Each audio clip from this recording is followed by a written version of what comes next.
साथियों, कोरोना के इस काल में डबल इंजन की सरकार ने उत्तराखंड में विकास को भी रफ्तार दी है और गरीबों की भी चिंता की है।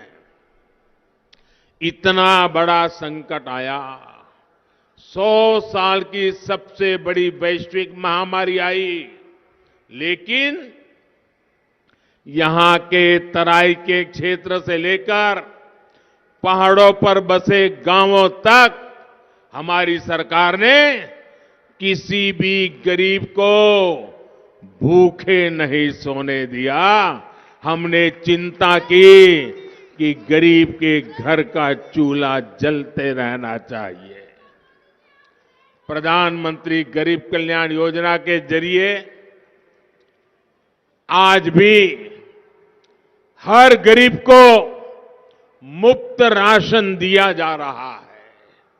और मैं तो देख रहा हूं, कभी कभी मैं सोशल मीडिया में कभी नजर करता हूं तो उत्तराखंड के दूर सुदूर गांवों की गरीब महिलाएं खेत में काम करती हो, रास्ते से गुजर रही हो, सर पे बोझ ढोया हुआ हो और कोई पूछ ले चुनाव के विषय में, और वो जिस प्रकार से मोदी को आशीर्वाद देती है।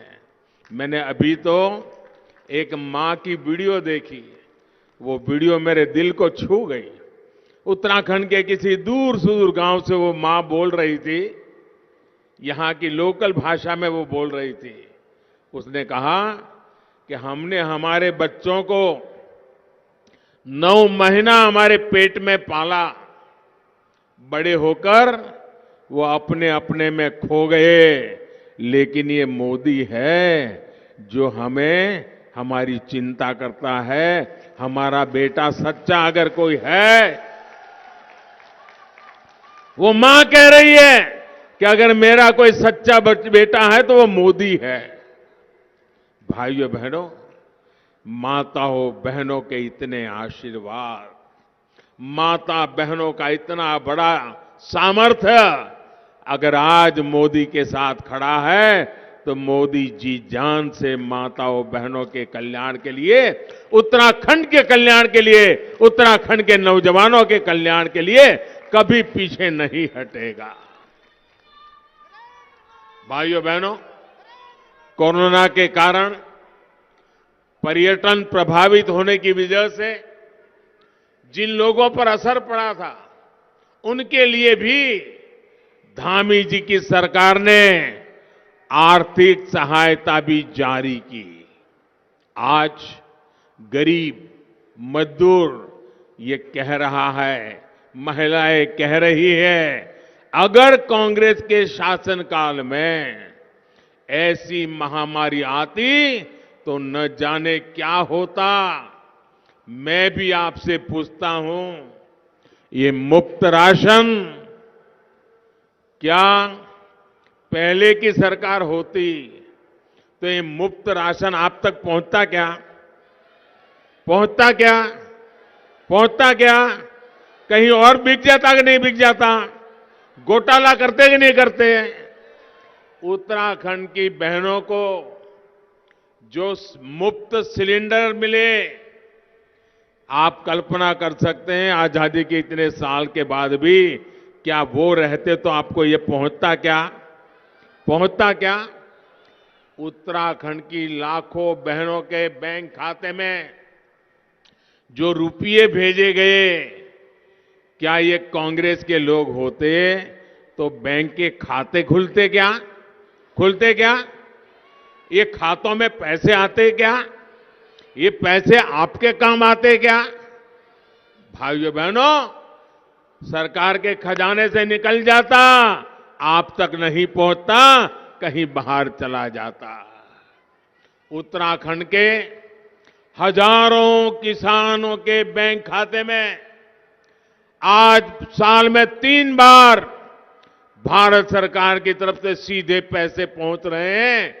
क्या कांग्रेस के जमाने में कोई सोच सकता है कि किसी के खाते में सीधे पैसे पहुंच जाए? विकास के कामों को लेकर कुछ लोग भाजपा की डबल इंजन सरकार का मुकाबला नहीं कर पा रहे हैं। ये लोग अपने समय की लूट खसोट और भ्रष्टाचार पर जवाब नहीं दे पा रहे हैं। अचानक उन्हें उत्तराखंड की संस्कृति भी याद आने लगी है।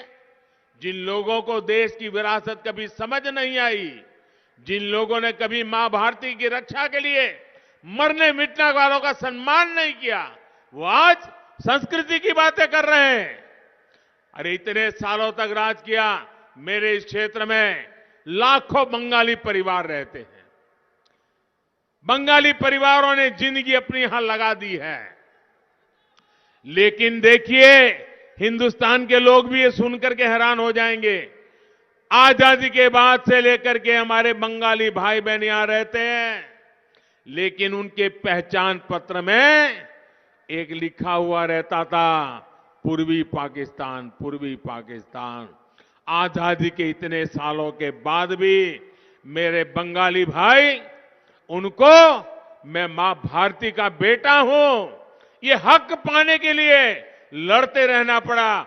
मैं धामी जी की सरकार को बधाई देता हूं कि उन्होंने मेरे बंगाली भाइयों के इस हक को स्वीकार किया और पूर्वी पाकिस्तान जो लिखा गया था पहचानों में, उसको हटाने का काम कर दिया। भाइयों बहनों, इन लोगों ने आज संस्कृति याद आ रही है, विरासत याद आ रही है।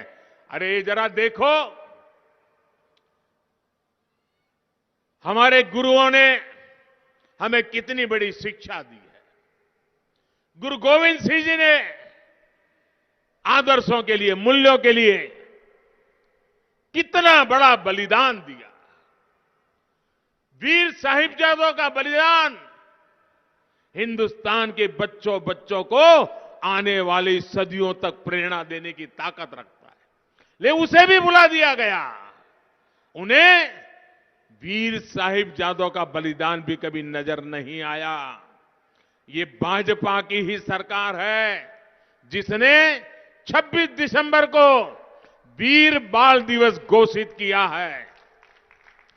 मैं इन लोगों से पूछना चाहता हूं, क्या तुष्टीकरण के लिए यूनिवर्सिटी की स्थापना देवभूमि की संस्कृति को ताकत देने वाली है?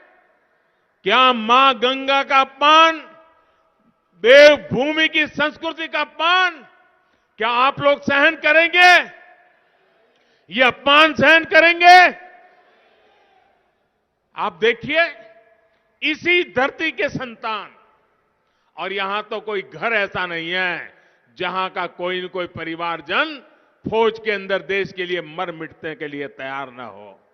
उस सेना के सेनापति को, इसी धरती के संतान बिपिन रावत जी को ये लोग क्या कहते थे मालूम है? वे उनको सड़क का गुंडा बोल दिए थे। सेना के जवान का ये अपमान, ये सिर्फ बिपिन रावत का अपमान नहीं है। सेना के यूनिफॉर्म को अगर आप सड़क का गुंडा कहते हो, मेरे उत्तराखंड का एक एक नौजवान जो सेना में है, उन हर एक दिल को चोट पहुंचाते हो, उनके परिवारजनों के दिल को चोट पहुंचाते हो। जो लोग उत्तराखंड की पहचान को ही खत्म करने के लिए साजिश कर रहे हैं, वो लोग उत्तराखंड की संस्कृति की सबसे बड़ा खतरा है। बहुत पुरानी कहावत है भाइयों, मुंह में राम बगल में छुरी। और ये तो लोग ऐसे हैं कि उनके मुंह में कभी राम तो निकलता ही नहीं है, लेकिन उत्तराखंड को नुकसान पहुंचाने के लिए वो कोई कसर बाकी नहीं छोड़ेंगे।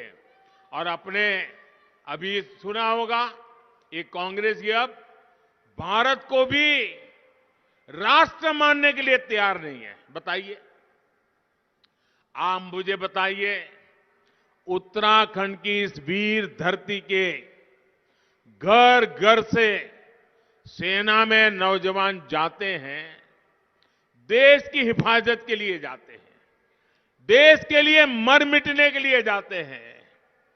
वो सिर्फ उत्तराखंड की सीमाओं पर नहीं बैठते, वो हिंदुस्तान के किसी भी कोने में जाते हैं।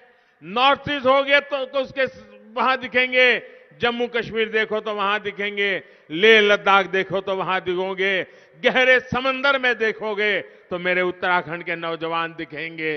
भाइयों बहनों, हिंदुस्तान का कोई कोना ऐसा नहीं है, हिंदुस्तान की सीमा का कोई क्षेत्र ऐसा नहीं है जिसकी रक्षा में कहीं ना कहीं मेरे उत्तराखंड का नौजवान न हो, हमारे उत्तराखंड की बहन बेटियां न हो। उत्तराखंड की माताओं की दशकों की तपस्या को नकार देने का अधिकार इन कांग्रेसियों को किसने दिया? भाइयों बहनों, भारत एक है, यह देश एक है, हिंदुस्तान एक है, इसलिए उत्तराखंड के पहाड़ का बच्चा केरल के अंदर समुद्री तट पर बैठ करके मां भारती की रक्षा का काम करता है भाइयों, क्योंकि ये देश, उसके दिल में देश बसा हुआ है।